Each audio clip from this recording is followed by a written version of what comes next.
Hi friends, welcome back to our channel. ఈ రోజైతే ఒక కొత్తగా హోటల్ స్టైల్ టమాటో చట్నీ చేస్తున్నాను. చిన్న చిన్న టిప్స్ పాటిస్తే చాలు హోటల్ స్టైల్లో సేమ్ అలానే వస్తుంది.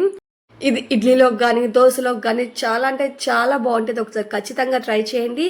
ఇలా తిన్నారంటే చాలా రుచిగా ఉంటుంది. ఒకసారి ఖచ్చితంగా ట్రై చేయండి. మన ఛానల్ని ఎవరైనా ముందుగా చూస్తుంటే ప్లీజ్ లైక్ చేసి చూడండి. దీని ప్రాసెస్ ఏంటో చూద్దాం రండి.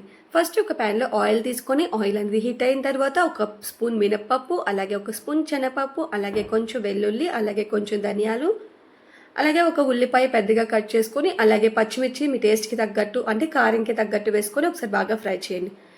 పచ్చిమిర్చి ప్లేస్లో ఎండుమిర్చి కూడా యాడ్ చేసుకోవచ్చు. అవన్నీ బాగా ఫ్రై అయిన తర్వాత ఒక 6 టమాటోస్ని అయితే చిన్న చిన్న ముక్కలుగా కట్ చేసుకున్నాను. మరీ చిన్నగా కట్ చేసుకోక్కర్లేదు. అవన్నీ బాగా ఫ్రై చేయండి. టమాటోస్ అనేవి సాఫ్ట్గా అయ్యేంత వరకు ఫ్రై చేయండి. అంటే టమాటాలో ఉన్న పచ్చిపోసను పోయేంత వరకు. నేనైతే కొంచెం పసుపు యాడ్ చేసుకున్నాను కలర్ కోసం. మీరు కావాలంటే యాడ్ చేసుకోవచ్చు లేదా స్కిప్ చేయండి. అవన్నీ బాగా ఫ్రై అయిన తర్వాత స్టవ్ ఆఫ్ చేసుకోండి. అలా చల్లారిన తర్వాత మిక్సీ జార్లో తీసుకొని మనం కచ్చా గ్రైండ్ చేసుకోండి. మధ్య మధ్యలో కలుపుతూ కచ్చాబచ్చాగా ఫస్ట్ గ్రైండ్ చేయండి. ఆ తర్వాత కొంచెం వాటర్ వేసి ప్యూర్ పేస్ట్లా గ్రైండ్ చేయండి.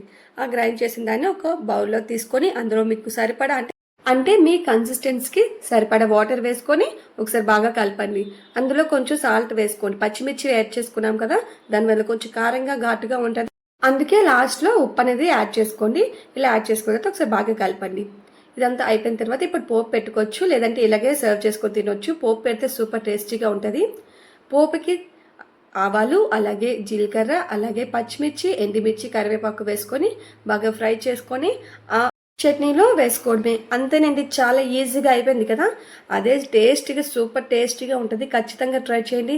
బయట హోటల్లో వాళ్ళు, అలాగే టిఫిన్ షాప్లో వాళ్ళు ఖచ్చితంగా ఇలాగే చేస్తారు. ఎందుకంటే వాళ్ళ చట్నీ నేను చూశాను కాబట్టి తయారు చేసినప్పుడు నేను చెప్తున్నాను. చాలా టేస్టీగా ఉంటుంది. నేను ఫస్ట్ టైం చేస్తున్నాను కానీ చాలా బాగుంది.